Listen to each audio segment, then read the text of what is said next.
retorne me abrigo no Dharma, retorne me abrigo na Sangha. Oi pessoal, eu sou o Daiko, eu sou monge budista, sou monge zen budista da tradição Soto do Japão. Eu estou aqui todos os dias, 9h30 da manhã, 9h30 da noite, compartilhando com vocês um pouquinho do caminho budista, tanto as informações do budismo, quanto os conceitos, história, um pouquinho dessa tradição que é tão antiga, mas também um estudo mais aprofundado da mente humana, que eu acho que é isso que essas tradições da Ásia, da Índia, do budismo, do próprio yoga, da meditação, têm a ensinar. É um estudo, um compêndio de informações sobre a nossa própria mente. Então não é estudar a mente como um psicólogo que vai observar o comportamento de uma forma de fora para dentro, ou como um neurologista que vai estudar o cérebro, mas como que a gente pode estudar a nossa própria mente, eu comigo mesmo, me conhecendo. E conforme a gente entra nessa vida, nesse processo, a gente vê que as nossas mentes humanas são muito semelhantes, porque nós somos todos seres humanos. E quando eu começo a me conhecer um pouco mais, fica mais fácil de eu me relacionar, primeiro comigo, porque eu conheço como eu funciono, eu sei quando eu estou com raiva, eu sei quando eu estou cansado, eu sei quando eu estou com ansiedade, e a gente vai aprendendo o caminho de superar os obstáculos. Não é que eu não vou sentir, não é que a gente não sinta nada disso, mas a gente não fica preso nessa rede, a gente é capaz de atuar sem estar contaminado por tudo isso. Então a gente passa pelas coisas do mundo sem ser pego pelas coisas do mundo. Então esse é um pouquinho da nossa prática, que é uma prática que a gente vai falar de renúncia.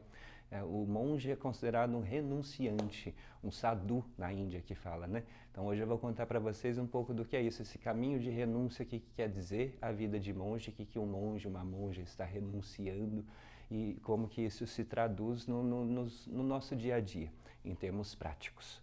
Bom, Buda ele era um príncipe, seu pai era um rei e eram guerreiros. E o seu pai queria que seu filho herdasse o trono. Queria que Buda, no caso, que ainda não era um Buda, ainda não era uma pessoa iluminada, fosse seu sucessor no reino, no trono. E ele não queria que esse menino entrasse em contato com as dores e mazelas e realidades do mundo, porque ele queria manter a criança fechada numa corte, recebendo um tratamento do melhor possível, um treinamento que era tanto físico, militar, quanto de línguas, de artes, tendo uma formação completa de um nobre daquela época. Hoje, se a gente for pensar, seria um jovem que tem acesso a helicópteros, a carros blindados, está sempre viajando com várias casas ao redor do mundo, né? Então era alguém muito rico e seu pai queria que ele ficasse fechado nessa redoma.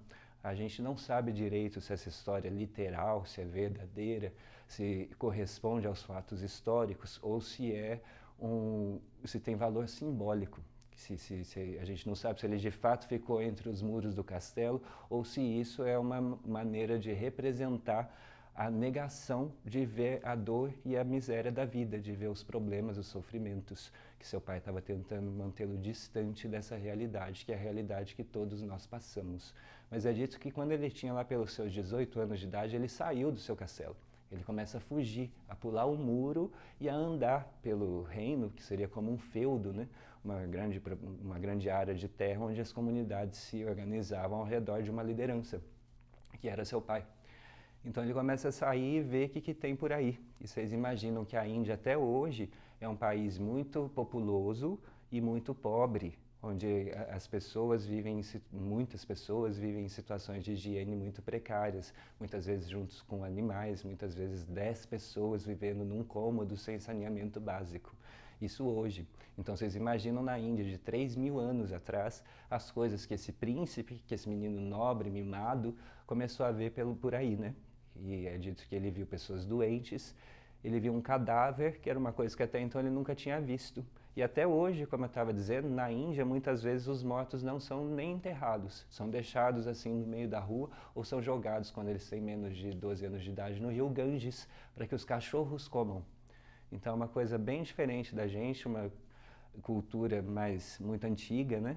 E que era dividida em castas, em classes sociais muito rígidas. E como ele era um nobre, ele não se misturava a todas essas castas sociais e até então ele nem tinha visto uma pessoa morta. Então ele começa a entrar em contato com tudo isso e a questionar que ele vai ficar doente eventualmente e que ele vai morrer. E teve uma coisa que impressionou muito ele, que ele foi numa feira e viu um idoso sendo chutado, sendo maltratado, escorraçado, sai daqui. Provavelmente era um homem, um senhor de idade que estava pedindo comida, alguma coisa assim. Ele viu essa pessoa ser muito maltratada, que era uma coisa que dentro do seu reino ele não tinha contato com esse tipo de violência.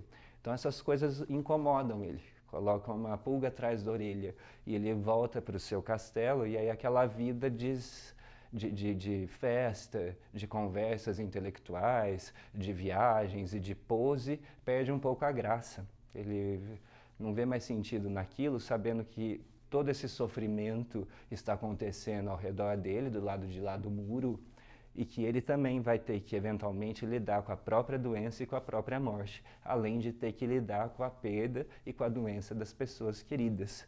Então era uma coisa que até então ele não tinha acordado, né? Ele não tinha despertado para o que é a experiência da vida humana, que é feita de nascimento, desenvolvimento, velhice, doença e morte. Então ele acordou para isso e numa dessas saídas ele vê um monge, ele vê um religioso, um renunciante, que era alguém que raspava suas cabeças, se vestia de forma diferente e ia viver uma vida espiritual.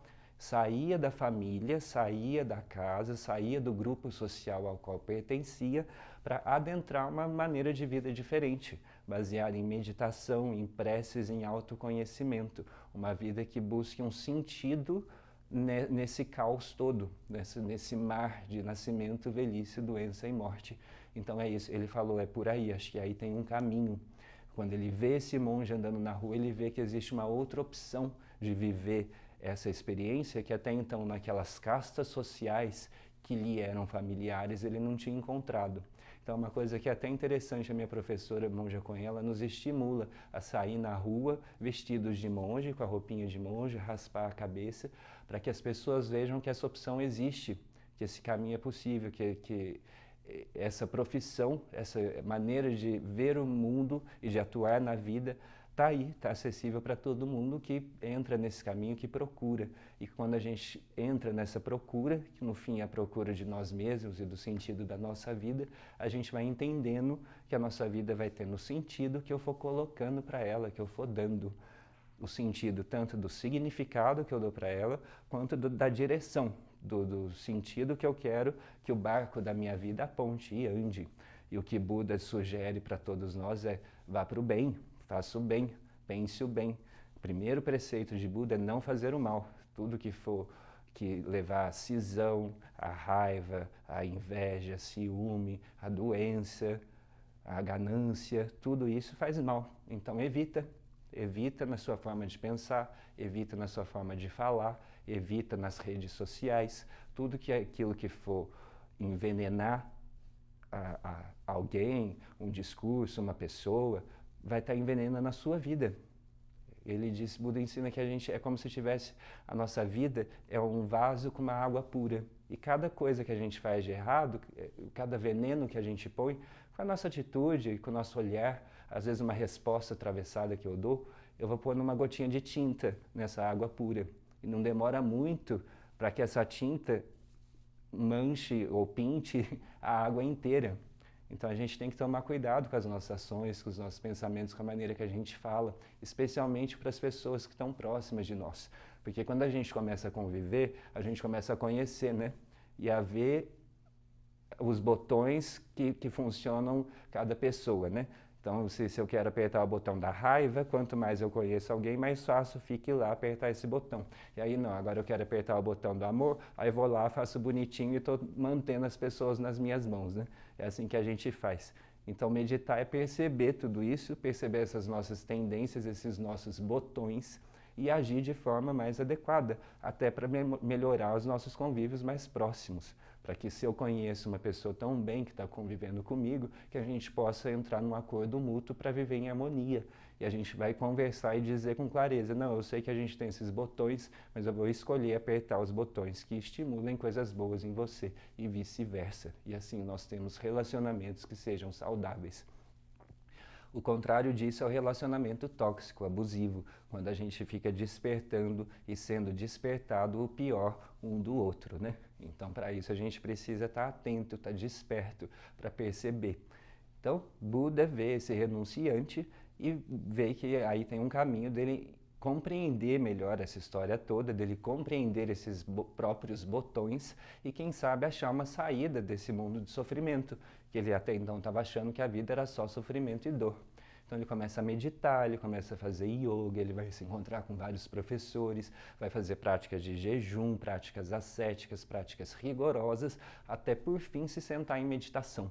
Se sentar e ficar, dizem que ele ficou uma semana. Também é uma coisa que a gente não sabe se é literal, se ele realmente ficou 7 dias e 7 noites sentado em meditação, ou se é uma história sabido que ele meditou, mas a gente não sabe se realmente 7 dias e 7 noites. Ou se é um mito, né? Se é uma alegoria, se é um simbólico, mas que de qualquer forma essa prática de manter a postura ereta e a mente silenciada por um longo período de tempo é uma coisa que é feita até hoje, especialmente na tradição do Zen, que é a que eu represento, que é a tradição da meditação. Então, através da meditação, ele vai acessar vários níveis da sua própria mente, vai ver como sua mente funciona, vai ver que superficialmente ele ainda queria ir para sua casa, ele queria ter namoradas, ele queria ter riquezas, ele tem tentações.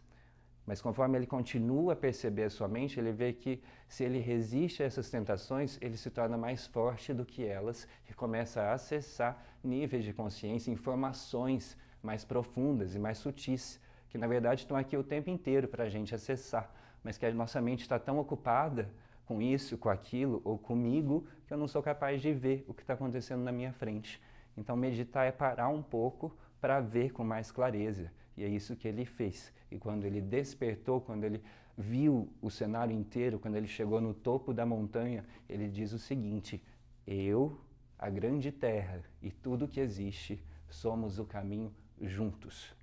Então, agora eu vou passar um recadinho para vocês e depois eu volto nessa frase para a gente compreender o que isso tem a ver comigo e com a minha vida. Pessoal, vocês conhecem esse livro? Acabou de sair, chama Sobre o Amor e foi escrito pela minha professora, que é a Monja Cohen, que alguns de vocês conhecem, pelo pastor Henrique Vieira e pelo padre Júlio Lancelotti, que faz um trabalho bonito com os moradores de rua aqui de São Paulo. E os três escreveram esse livro juntos, quer dizer, em conjunto, cada um escreveu separado e depois eles compilaram, e cada um dando a visão de sua tradição espiritual sobre o amor. Então é uma joia, é muito lindo, muito sutil, muito delicado. Vocês podem encontrar no site do nosso templo, que é zendobrasil.org.br, tem a lojinha lá. E também gostaria de chamar vocês a mandarem suas perguntas, enviarem questões, dúvidas, questionamentos, qualquer coisa que vocês tiverem, envie aqui para nós, no endereço no WhatsApp que está aparecendo aqui embaixo, que eu vou estar respondendo todos os dias, a partir da semana que vem, as suas questões aqui no Insight. Pessoal, então Buda, quando ele se iluminou no momento do seu despertar, é dito que ele sentou embaixo de uma árvore que chama árvore Bodhi ou Bodai, que quer dizer exatamente isso, a árvore da iluminação. Ele ficou lá uma semana sentadinho em zazen, que é a maneira que eu ensino vocês a meditar aqui, até que ele teve essa grande abertura de consciência, sua mente se abriu para o máximo possível que a mente humana é capaz de perceber. E o que ele falou nessa hora é uma frase linda, que é a frase de ouro da nossa tradição, que é: eu, a grande terra e todos os seres juntos, simultaneamente somos o caminho iluminado. Então isso expressa essa experiência que ele tem de sair de si mesmo, né? De sair das suas bitolas, do casulo do eu e abrir-se como uma borboleta que abre para o mundo e voa, né? E voa em harmonia. Mas até então ele estava fechadinho no seu eu, no egóico, no seu indivíduo, na sua identidade. Quero isso, quero aquilo, estou com vontade disso na hora que eu quero, do jeito que eu quero. E se as coisas não saem como eu quero, eu fico bravo. Não é assim com todo mundo? Então, só que é possível sair disso, transcender isso, superar isso. Quando a gente fala de super-homem, de super-mulher, é alguém que supera a si mesmo, que é capaz de superar o próprio homem e a própria mulher, que supera a si mesmo e assim aprende a superar obstáculos. Porque a gente entende que os obstáculos não são exteriores, os obstáculos começam aqui. Eu acredito que eu sou capaz ou que eu sou incapaz. Então, quando a gente aprende a superar as minhas limitações, os meus obstáculos, a gente se torna um super-homem, uma super-mulher, uma super-pessoa que supera a si mesmo e que vive, portanto, uma super-vida, que não é limitada pelo medo, que não fica travada pelas emoções, que não é condicionada pelos sentimentos. Não quer dizer que não sente raiva, não quer dizer que não sinta indignação, que não sinta cansaço, que não sinta ciúme. Sente sim, mas é capaz de agir sem ser controlado por eles, de deixar eles passarem, de verem o que cada um desses sentimentos está me dizendo. Por que eu estou sentindo isso? O que é útil, o que não é? E o que eu faço com isso para transformar? Para transformar o quê? Para o bem. Então a gente vai buscar maneiras não violentas de transformar aquilo que está me incomodando. Esse é o nosso compromisso. Mas não é que eu não vou sentir, não é que eu vou me anestesiar da realidade para não sentir as coisas que estão aí nos afetando. Não tem anestesia, não tem como não sentir. Quando eu comecei minha prática, eu queria chegar num estado mental que eu não fosse afetado por mais nada. Eu acho que algumas pessoas têm essa impressão que a meditação vai proporcionar isso. Isso é falso. É impossível não ser afetado por nada. Na verdade, quando a gente começa a meditar, a gente fica ainda mais sensível, mais aberto e se afeta ainda mais pelas coisas. Às vezes, talvez seja até necessário piorar um pouco para depois melhorar. Porque quando a gente começa a olhar para nós mesmos, a gente vê tudo da gente. Não só as coisas bonitinhas, mas tudo que eu já fiz que não foi legal, todos os projetos que não deram certos, todas as minhas tristezas, os meus medos, as minhas saudades, coisas que me humilharam, coisas que eu humilhei alguém, tá tudo aqui para eu ver. Então, quando eu começo a olhar a minha própria mente, não tem como eu fugir. Eu preciso lidar com todas essas minhas questões, atravessá-las, assim como o Buda atravessou, para chegar no que a gente chama outra margem, para chegar na essência, atrás disso tudo, atrás dessas camadas mentais todas, tem alguma coisa que a gente diz que é pura luz, que é pura presença. Mas é preciso atravessar tudo isso para chegar lá. Não tem atalho, não tem caminho, não tem desvio. Então, quando a gente fala de renúncia e que o monge é renunciante, que Buda renunciou, por um lado é uma renúncia externa de sair da minha casa, de raspar a cabeça e de renunciar à vida comum do mundo, à vida mundana. Mas por outro lado, essa renúncia só é verdadeira se eu for capaz de renunciar às minhas próprias viagens, às minhas próprias opiniões, às minhas próprias interpretações, aos meus próprios sentimentos. Então, se eu sou capaz de renunciar a mim mesmo, não de forma tola, não de forma aleatória, mas seguindo o fluxo da vida e vendo aquilo que é adequado em cada momento. E aí a vida muda, a vida fica mágica, porque eu não tenho mais que carregar o peso de um eu na frente da vida, de um eu que vai fazer as situações, do eu que vai fazer isso, que precisa se afirmar e ser afirmado. Se eu não tenho esse eu estou aberto, eu estou disponível, eu estou leve e flexível para ir dançando de acordo com a situação, para me tornar como a água que não tem forma fixa, a água pura, ela assume a forma do recipiente onde ela é colocada. Então até o Bruce Lee, aquele lutador de Kung Fu que fazia cinema, dizia que ele só lutava bem quando ele entrava nesse estado de água. E esse estado de água não é nenhuma coisa que se relaciona com pureza ou impureza, porque quando a gente fala de ver a verdade, de ver a realidade, é incluir o que é puro, o que é impuro e transcender esses conceitos que a gente cria. Então não é uma mente de água que vai ser pura no sentido de ser bonzinho, de não fazer nada que é impuro, mas é a mente aberta, a mente que se transforma a cada segundo e se funde às situações. Se eu não tenho um eu para carregar na frente da vida, é a vida que vem e constrói o meu eu a cada instante. Agora, isso é uma habilidade treinada e desenvolvida na meditação, que conforme a gente medita, a gente vai entrando em contato íntimo com esse eu e atravessando, aprendendo a atravessar essas camadas e chegar nesse lugar de pura paz e contentamento, que vão falar é a casa do tesouro, onde a gente pode se servir à vontade de toda a reserva, de todo o suprimento, de toda a nutrição espiritual que a gente precisa. Pessoal, então para meditar, a primeira coisa a gente tem que entrar no nosso eixo de equilíbrio e a gente dá prioridade a meditar sentado, quer dizer zazen em japonês, za sentar e zen meditação. A gente recomenda que vocês não deitem, porque se deitar a chance de adormecer é muito grande, e em pé até existe uma maneira de meditar caminhando, que é um passo bem lento, a gente inspira, dá meio passo, expira, dá outro passo. Isso é uma maneira bem devagar que eu posso até mostrar para vocês, mas a base de tudo isso é o zazen, é a meditação sentada e silenciosa. Então, primeira coisa, a gente vai sentar, se for numa cadeira, do meio para frente, então não vamos nos encostar, para que isso propicie o alongamento da coluna vertebral. Então Então a gente quer alongar a coluna para cima. Então começa lá embaixo, desde a base, desde o cóccix, nós temos 33 ossinhos, que são as vértebras, que se empilham umas sobre as outras. É como se fosse uma pilha de pratos. Então uma pilha de pratos, vocês imaginam 33 pratos? O menor movimento aqui embaixo pode alterar ali em cima e vice-versa. Não é uma coisa estática, dura, reta o tempo inteiro. A gente está vivo. Então a gente vai perceber todo esse movimento, mas vê que tem um eixo. Vê que tem um lugar onde parece que tudo mais ou menos se encaixa. E é lá que a gente quer ficar, no nosso eixo de equilíbrio. Então posso me balançar para frente e para trás, para a esquerda e para a direita, até que eu perceba que eu sinto em mim mesmo um certo conforto e um certo alinhamento. Então a cabeça vai puxar para o céu, as orelhas vão estar em linha com os ombros e as mãos a gente pode pôr no mudra cósmico. Mudra quer dizer posição de mãos. O yoga, por exemplo, tem várias posições de corpo e de mãos. Algumas pessoas vão fazer assim, meditar assim, com as mãos assim. Tem vários gestos, né, que a gente pode fazer, que o monge faz. Mas para meditar, a meditação principal do budismo é esse mudra aqui, que chama cósmico, é essa posição. Então a mão direita vai vir embaixo e a esquerda vem em cima, e os polegares vão se tocar levemente. E é muito interessante que a gente perceba que conforme eu fico na postura, eu entro na postura, minha mente vai começar a funcionar, a me trazer emoções, memórias, imagens.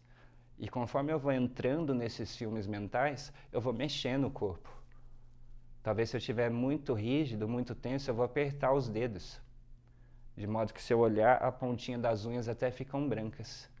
E se eu estiver muito relaxado ou com um pensamento muito gostoso, a gente enrola um pouco, né? Aí eu solto, eu caio. Então a gente entra numa postura equilibrada com o corpo para perceber, para entrar numa postura equilibrada com a mente. E a gente vai perceber que eles estão intimamente entrelaçados. E que cada pensamento que eu tenho tem uma resposta corporal, tem um correspondente físico. Se eu estou com raiva, o que acontece? A gente contrai os ombros, fecha a capacidade pulmonar, a caixa torácica. Agora, se eu estou, por exemplo, muito orgulhoso, me achando muito, o que a gente fala? Fica com o nariz em pé, né? Fica com o nariz em pé, cresce o peito. Então, tudo isso são estados que não estão no nosso eixo de equilíbrio. O nosso eixo de equilíbrio ele é meio neutro. É como as marchas de um carro. Tem a primeira marcha que é para sair, tem outra que é para andar na estrada, e tem uma que é para ir para trás. E tem o ponto morto. Daqui a pouco os câmbios vão ser todos automáticos, não vai mais ser o ponto morto. Mas tem a marcha zero, que é onde o carro está em estado de equilíbrio. Está no seu estado natural, esperando as situações se apresentarem para ver qual marcha vai ser necessária. Então é mais ou menos isso que a gente treina. Não é uma coisa muito mística, muito mágica, muito esotérica. É voltar para o meu estado de equilíbrio, ou seja, para a minha marcha zero, para o meu ponto morto, meu ponto zero. E a gente não fica aqui para sempre. Eu não quero entrar num estado adormecido, silenciado de consciência para sempre. Não é isso. A gente desfruta dos minutinhos que a gente tem em contato com a gente mesmo, em silêncio geralmente.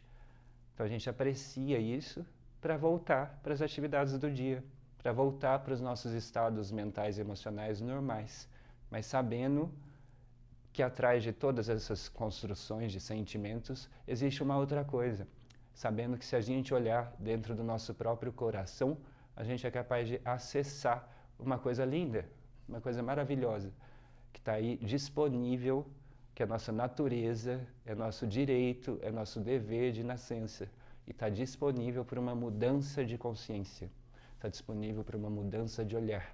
A mente que fica o tempo inteiro preocupada consigo mesma, que está o tempo inteiro querendo isso, querendo aquilo, eu na frente, eu, é a mente que nos impede de acessar essa grande essência, esse eu maior. Então, conforme a gente vai meditando, a gente vai aprendendo, vai assistindo esse processo, vai vendo como isso funciona e vai desenvolvendo a habilidade de controlar algumas coisas, algumas condições, para que esse eu pequeno fique quieto, fique na dele, que ele vai fazer outra coisa e que a gente possa experimentar, vivenciar com todo o nosso ser, com toda a nossa percepção, com todo o nosso corpo físico, com todas as nossas emoções, que a gente possa experimentar, vivenciar alguma coisa que é a nossa essência, que transcende a nossa identidade, as nossas ideias sobre nós mesmos, sobre os outros e sobre o mundo. Existe um estado, uma mente, um coração que está além disso, que está antes disso, que está antes e além das diferenciações de direita, esquerda, para cima, para baixo, branco, preto, fogo, água. Existe alguma coisa que permeia tudo isso, uma vida que é toda inclusiva, que está além dessas diferenciações e que é a minha vida, que é a sua vida, que é a nossa vida. Então, meditar é olhar para si, para com o tempo aprender a esquecer-se de si mesmo, e quando a gente esquece da gente mesmo, a gente acessa, penetra, percebe, se torna funde-se com esse grande ser ilimitado que é a vida do universo e que é a nossa vida.